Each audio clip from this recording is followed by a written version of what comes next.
La première vidéo du... pourquoi vidéo? La première actualité du jour nous conduit à Wakayama où un homme de 37 ans a été arrêté soupçonné de tentative de meurtre après avoir lardé le cou d'une femme de 87 ans de coups de couteau dans les toilettes d'une gare de Wakayama. Voilà, vous voyez la photo juste au-dessus. L'incident s'est produit vendredi vers 21 h dans les toilettes du rond-point bus, c'est-à-dire c'est la séparation entre la gare routière et la gare de train, dans un bâtiment à côté de la gare JR de Wakayama. La police a indiqué que Monsieur Takemoto Kohei, dont l'adresse et la profession sont inconnus, on n'a toujours pas plus de renseignements d'ailleurs sur ce sujet, j'ai regardé un peu les brèves, il n'y a rien.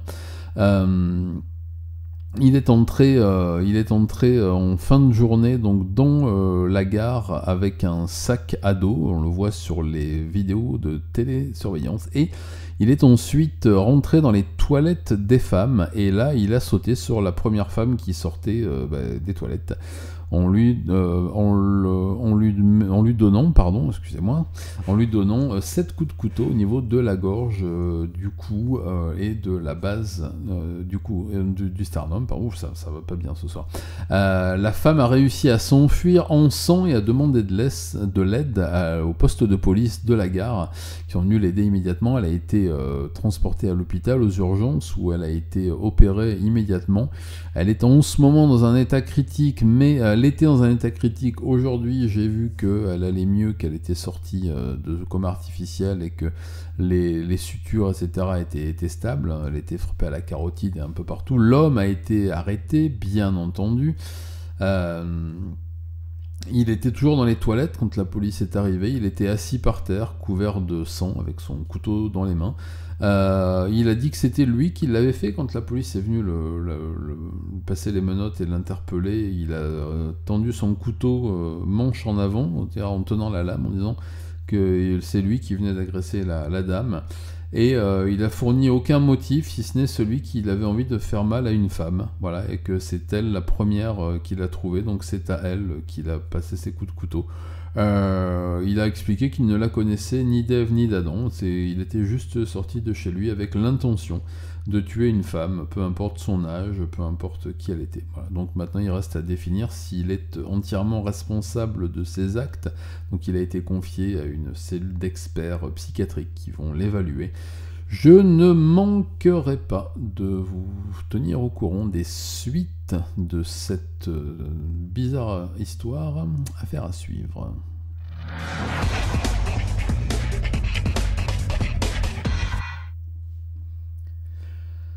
La deuxième information du jour nous conduit à Matsuyama, où le garçon dont je vous ai parlé il n'y a pas très longtemps, il y a un mois maintenant, il y a 3 semaines, pardon, vient d'être confié au parquet. Donc le parquet du district de Matsuyama dans la préfecture de Ehime a été renvoyé devant le tribunal des affaires familiales. C'est donc lui qui a poignardé son camarade de classe au lycée Sainte-Catherine, que vous voyez là, qui est un lycée catholique. Le tribunal a déclaré que le garçon sera placé en détention préventive jusqu'à ce qu'une décision soit rendue le 11 avril, c'est-à-dire dans pas très très longtemps. Il a été déclaré responsable de ses actes. Pour vous rappeler les faits, c'est le 11 mars vers 13h30 au retour de la cantine. Il avait volé un couteau de cuisine dans la cantine qui prépare encore les repas sur place et avait attaqué son camarade de classe en le poignardant au cou à 11 reprises. Voilà. Il n'avait pas été blessé plus que ça parce que les blessures étaient superficielles, les coups n'avaient pas été assez violents pour pénétrer, mais avaient quand même fait pas mal de dégâts, donc il y aura beaucoup de cicatrices. Ils allaient tous les deux, ils rentraient tous les deux du réfectoire, et le motif était une querelle amoureuse et puis une compétition entre les deux jeunes gens. Les camarades de classe et le personnel encadrant ont témoigné des attaques du garçon, des attaques verbales à maintes reprises, de quelques coups de poing qui étaient partis aussi. Donc l'attaque était visiblement prémédité. Il va être déféré et il y a de fortes chances que ce soit une affaire criminelle jugée comme pour un adulte, puisque il y a une réunion spéciale qui aura lieu à la fin de la semaine entre le parquet des affaires pour mineurs et la police préfectorale pour demander ce que le meurtre soit, enfin le meurtre, pardon, l'attaque soit traitée comme pour un adulte. Donc il y a de fortes chances qu'ils prennent de la prison, alors même si ce sera une peine aménagée. Pour l'instant, la famille du jeune garçon attaqué demande une peine exemplaire aussi. Et les associations de parents d'élèves demandent aussi une peine de prison exemplaire. Donc pour l'instant, j'ai entendu parler de peines possibles allant de 4 à 6 ans de prison. Ça me semble très long, mais ils veulent faire de cette histoire un exemple. Savoir que c'est un lycée très très très réputé, un lycée privé très cher, avec un enseignement de grande qualité visiblement, mais dans lequel on laisse quand même traîner les couteaux de cuisine dans la salle de réfectoire. Je ne manquerai pas de vous tenir informé des suites de cette affaire. Affaire à suivre.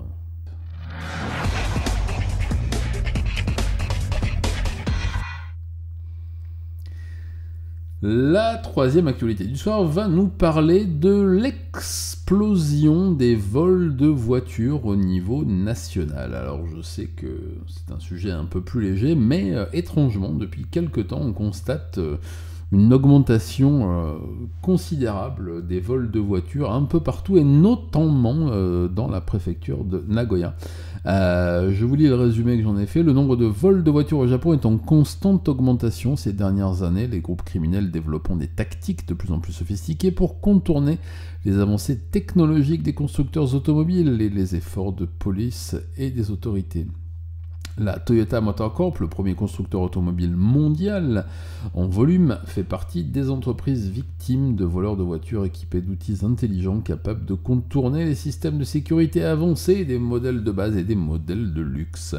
Malgré cela, peu de progrès ont été réalisés en matière de législation et de mesures administratives pour lutter contre ce problème. Et pourquoi ? Parce que les gangs et les voleurs de voitures organisés utilisent des systèmes qu'ils achètent sur le Darknet ou ailleurs, même parfois juste sur Temu, visiblement. Là, ils ont arrêté un gang à Haïti qui volait avec un petit ustensile acheté sur Temu et qui ouvrait parfaitement les systèmes de sécurité des voitures Nissan et je ne sais plus quelle autre marque. J'ai vu ça aux infos là, quand j'ai entendu cette nouvelle.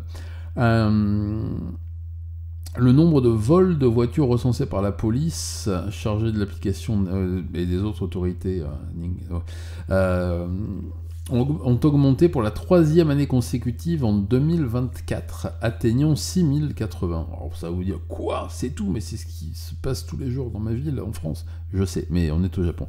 Soit une hausse de 318 par rapport à l'année précédente, selon l'Agence nationale de police. Alors, attention, ne me faites pas dire ce que j'ai pas dit, le Japon n'est pas en train de tomber dans la délinquance la plus absolue, et on peut plus sortir, ma bonne dame, on n'est plus en sécurité nulle part. C'est juste que dans un pays où le vol de voiture restait très anecdotique il y a encore 20 ans, il est aujourd'hui un mal qui existe avec des unités spéciales faites pour lutter contre. Voilà.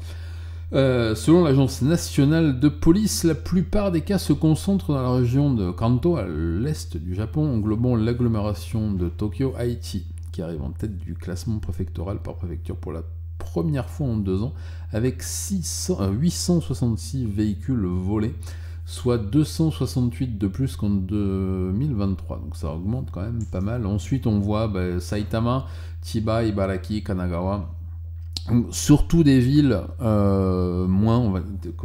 plus défavorisées que le reste de la région, notamment que Tokyo ou Yokohama, pour la bonne et simple raison que les responsables des gangs de voleurs de voitures sont ces nouveaux délinquants qui ont remplacé les traditionnels gangs et familles de Yakuza, et qui sont en partie issus des petits gangs de monte-en-l'air, souvent d'origine coréenne, vietnamienne ou indonésienne, qui se sont installés, puis qui ont fait école, et puis qui ont appris leur technique. On y trouve beaucoup de monospaces volés de plus en plus. J'ai vu que le Alphard, le SUV Land Cruiser, la Prius hybride, la Lexus, qui sont en général en tête parce que c'est les voitures les plus faciles à revendre. Ils ne volent pas de voitures de luxe parce que c'est très compliqué, ça se retrouve très facilement. On retrouve surtout des voitures de tout venant. Et donc on constate cette explosion de plus en plus avec un marché parallèle, non seulement des pièces détachées, mais aussi des voitures volées dans certains arrondissements et dans certains quartiers de Saitama notamment, où l'on sait maintenant que certains jours de la semaine on peut trouver des voitures volées pour un prix modique. Il suffit de faire attention, mais c'est surtout pour le marché des pièces détachées et pour l'exportation. Ça peut paraître bizarre, mais ils réussissent à faire sortir des pièces détachées de façon clandestine. Voilà. Il y a des projets de loi qui sont en cours d'étude, notamment le PDP, le Parti démocrate du peuple, donc il y a le parti d'opposition, le parti de gauche, qui a de fortes chances de rentrer dans la maison du Premier ministre dans quelques temps, est en train de proposer une loi qui promouvra l'inspection sur place plus rigoureuse dans les parcs automobiles et des sanctions plus sévères contre le crime organisé, notamment cette nouvelle forme de criminalité organisée qui gravite autour de ces petits gangs qui maintenant sont dans des secteurs d'activité très différents. Il faut savoir qu'historiquement, et c'est ça qui surprend beaucoup, eh bien, les gangs Yakuza, les anciennes familles Yakuza ne faisaient pas dans le vol de voitures, considéré comme une atteinte à la propriété privée. Vous savez que traditionnellement aussi, les gangs et les familles Yakuza étaient plutôt orientés très à droite, on va dire, que le contraire. Là, c'est un peu le contraire qui est en train de se passer. C'est maintenant la gauche japonaise qui demande plus de sanctions contre les gangs de voleurs de voitures, ce qui est assez étonnant. J'ai écouté le petit discours de Hamaguchi Makoto, donc responsable politique du parti, qui demande vraiment des sanctions contre ces gens-là qui portent atteinte à l'outil de travail des travailleurs japonais. C'est une problématique extrêmement intéressante parce que ils découvrent aussi cette problématique-là. Je vais suivre l'évolution de ces statistiques. Et je ne manquerai pas de vous tenir au courant des suites de ces aventures étranges des voleurs de voitures.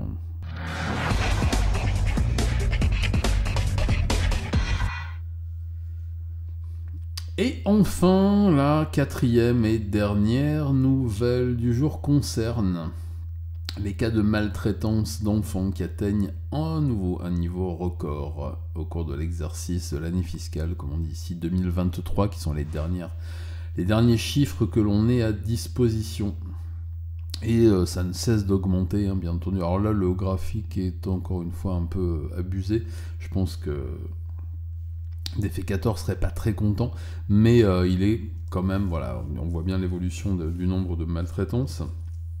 Le nombre de signalements de maltraitance d'enfants traités par les centres de protection de l'enfance japonais atteint un nouveau niveau record de 225 509 au cours de l'exercice de l'année fiscale 2023, selon les dernières données gouvernementales publiées officiellement mardi. Voilà.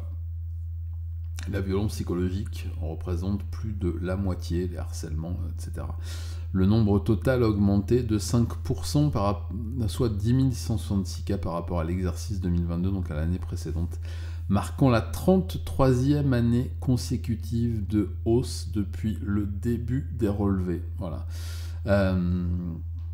C'est l'agence de protection sociale, l'agence pour l'enfance, hein, qui demande cette étude chaque année, qui est effectuée auprès de tous les services de police, services de protection à l'enfance, services sociaux, etc. etc. Voilà. Plus de la moitié des cas signalés au centre de protection de l'enfance proviennent de la police, le reste ce sont des voisins, des connaissances, la famille, la proche et les écoles. Il faut savoir que les cas signalés par les voisins et l'environnement ne représentent quasiment rien mais sont quand même en augmentation, c'est-à-dire que les citoyens, les habitants, les Japonais en général se sentent un peu plus concernés par ce qui arrive dans la maison d'à côté qu'ils ne pouvaient l'être auparavant, puisqu'en 30 ans, on est passé de 1,2% de cas signalés par les voisins à 9,8%. C'est toujours pas grand-chose, mais enfin, ça commence à monter un petit peu. Voilà, bien sûr, le gouvernement, une fois de plus, prend les résultats très au sérieux, a l'intention d'améliorer les systèmes, blablabla, blablabla. Vous connaissez la ritournelle, ça fait 5 ans que je vous en parle tous les ans, et que le gouvernement prend ça très très très au sérieux, au point que les violences augmentent un peu plus chaque année. Voilà. En avril 2024, on comptait 234 centres dans tout le pays. Il en faudrait, selon les agences de protection de l'enfance, 3 fois plus. Hein. Voilà. 234 centres d'aide à l'enfance sur tout le territoire japonais. Hein. Voilà. Notez bien ça. Les centres subissent une pression croissante face à l'augmentation des consultations pour maltraitance infantile, notamment abus abus physiques, tentatives de meurtre, etc., sur des enfants dans le cercle familial ou dans le cercle proche. Dans le cadre de son plan global visant à améliorer la prévention de la maltraitance infantile, le gouvernement prévoit d'augmenter le nombre d'agents de protection de l'enfance et de psychologues. Le gouvernement prévoit. Retrouvez mes vidéos des années précédentes, le gouvernement prévoyait également, mais le résultat est que les 234 centres et agences de protection de l'enfance n'ont pas bougé. Depuis 2016, ça va faire 10 ans, il n'y en a pas eu un seul de construit. Les chiffres préliminaires relatifs à la maltraitance infantile ont été révisés après ce qui a été découvert que certains cas avaient été jugés non constitutifs de maltraitance après enquête. Voilà. Il faut savoir aussi qu'il y a eu certains agents de l'agence d'aide sociale à l'enfance qui ont été épinglés pour le peu de sérieux de leur enquête sociale et le classement sans suite d'un nombre considérable de dossiers qui touchaient des familles délicates, c'est-à-dire d'élus locaux, de notables, d'huile, etc., etc. Donc toujours pas d'agence indépendante, mais le gouvernement promet, donc ça devrait aller mieux. Les données révisées pour l'exercice 2022 avaient été publiées en septembre et les chiffres de l'exercice 2021 vont être aussi revus à la baisse puisque certaines de ces enquêtes n'ont rien donné. Je n'ai même pas besoin de commenter cette information. C'est catastrophique, je vous en parle très souvent, vous savez que c'est un sujet qui me touche particulièrement, comme beaucoup, mais celui-là vraiment. Il n'y a vraiment aucune volonté, c'est toujours, comme d'habitude, comme la psychiatrie, comme toutes ces choses-là, comme l'aide sociale, comme l'aide en général, c'est toujours la 5e roue du carrosse depuis toutes ces années. La protection de l'enfance, la détection des cas de violence à l'école, la formation des maîtres et maîtresses d'école, puis des professeurs à la détection des enfants en danger. Rien n'est fait. Pour l'instant, rien n'est fait. Le nombre de signalements sur l'ensemble des cas qui provient des professeurs, donc des écoles, donc de gens qui sont au quotidien en contact avec les enfants, c'est 7,4%. Voilà. Donc ça, on devrait être à 70-80%. Non. Encore une fois, il y a aussi ce culte ce culte du silence, ce culte de cacher ce qui se passe au sein même de l'école.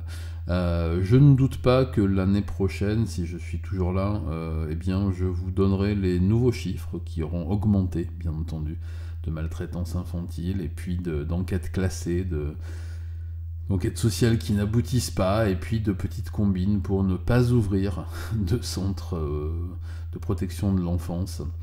Voilà, une de plus. Allez, affaire à suivre.